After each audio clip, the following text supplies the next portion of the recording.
First let me say to you, I cannot wait to see you. You are the treasure I've been waiting for. Do you know how much I really need you? I dey pray for the day when I can finally kiss you. You know say every day I dey pray for you. Oh, in my heart today's a permanent place for you. That's why my heart it dey beat like do. Cause now you I choose, so I am fair, me I am fair.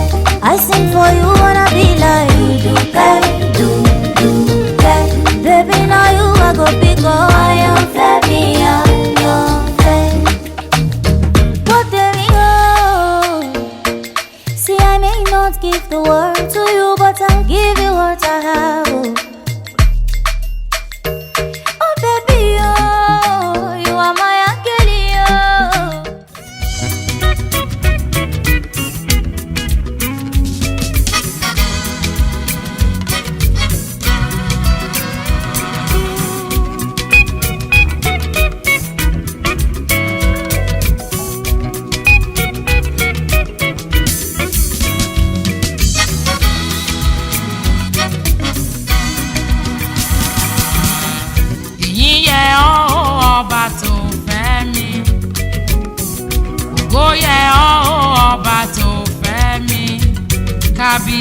Kábíyèsí rẹ o.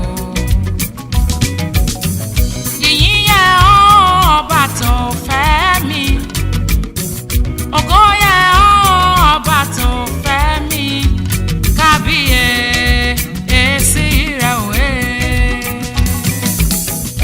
Ìyìn yẹ lérè ọba tó fẹ́ mi. Ìyìn yẹ ọba tó fẹ́ mi. Ògo yẹ ọba tó fẹ́ mi. Ògo yẹ ọba tó fẹ́ mi.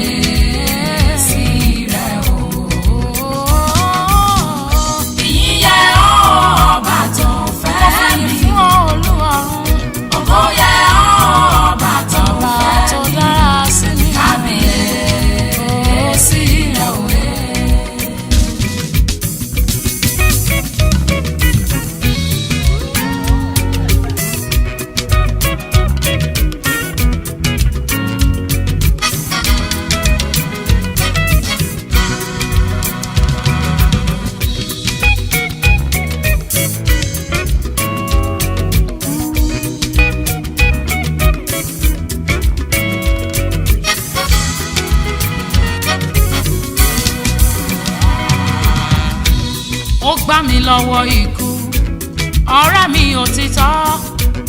Ó fi kẹ̀kẹ́ ògùn ayé mi jóná, olùgbèjà mi ni. Kò sẹ́ni tó lè ṣe ó àfiwọ́. Kábíyèsí rẹ̀. Mojúbà mo forí balẹ̀ fọ́ba, ìwọ ni ológo jùlọ.